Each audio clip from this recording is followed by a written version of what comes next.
Millions of people in Southern California are being ordered to cut their water use right now due to an historic drought. One major supplier declared a water shortage emergency. Residents in Los Angeles, San Bernardino and Ventura counties have all been told to immediately reduce water usage by up to 30%. CBS News senior national and environmental correspondent Ben Tracy brings us more from Los Angeles. This is real, this is serious, this is unprecedented. But it's the changing climate that we cannot rely on anymore.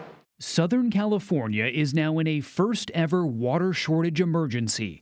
6 million people will be forced to limit all outdoor watering to 1 day a week. A total watering ban could be imposed by the end of the summer. This is a crisis unlike anything that we've seen before. We really only have a little more than half of the water that we need to be able to make it through the summertime and into the end of the year. In December, blizzards blanketed the Sierra, but after the driest start to the year in California history, snowpack is just 32% of normal, and reservoirs are about half full.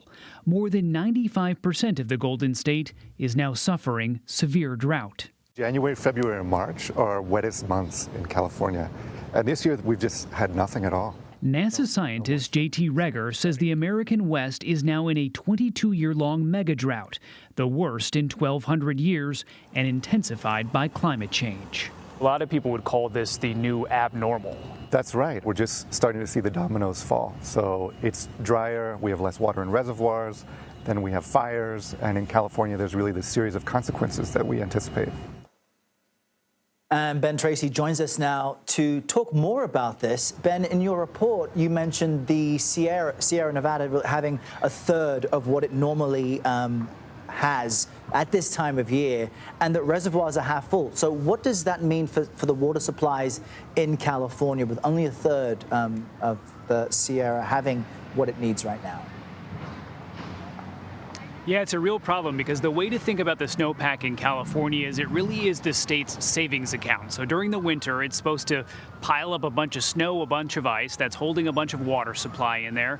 And then when the warmer weather comes in the spring and the summer, that slowly melts and it trickles down into the state's system of reservoirs, canals, pipes, and that moves water across California because Northern California traditionally a lot wetter than Southern California, so a lot of that water is then moved down to Southern California. So right now, when you only have 30% of the snowpack and the reservoirs are already half empty, there's not going to be a whole lot of water coming into those reservoirs.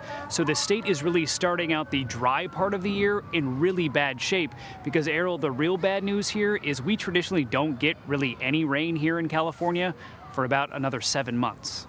And we were just overhearing some emergency sirens in the background, similar to what state officials are trying to do in telling everyone this drought is severe and we now need to make these cutbacks. I can remember even my time in Arizona and there in Los Angeles hearing of droughts. These things aren't uncommon, but do you get the sense that Californians specifically right now are aware of how urgent the drought is and how severe measures need to be in order to have enough water to get through the summer?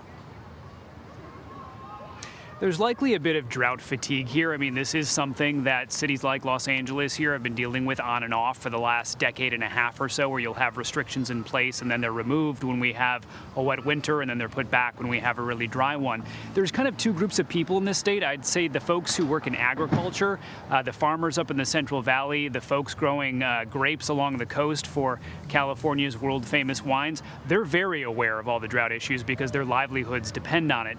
You have people here in Los Angeles, other cities and towns across the state, and you get a sense that life is kind of normal. You drive by giant lawns that are very green and it's all grass, and you kind of wonder why we're talking about whether you should water your lawn or not, and really why we're not talking about whether you should have a lawn or not in a climate like this. So I think it's going to hit home for people in the next couple of months when they realize they can only water 1 day a week and their lawn goes brown. And the water officials have been very straightforward. They said we're heading towards a total ban on outdoor watering, and this isn't just lawns. That means you can't wash your car and you can't fill your pool.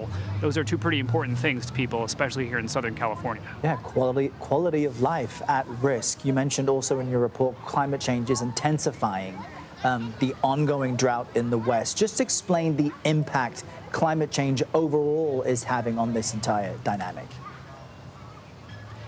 It really is a vicious cycle because what is happening, scientists say the West is getting hotter and drier. They often call it the aridification of the American West. So even when you do have precipitation fall from the sky in a place like Nevada out by Lake Mead, which is the nation's largest reservoir, the soil around there is so dry that so much of that precipitation just gets soaked into the ground and never makes its way into the reservoir. So even today, if you had the same amount of precipitation you might have had 10 years ago, it would not result in the same amount of water in a reservoir because so much of that just gets soaked into this already parched ground.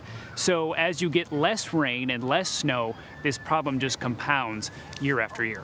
Which is why we should all be aware of the water that we consume and use, but what a major issue for those in the Southern California region. Ben Tracy, great report. Thanks very much.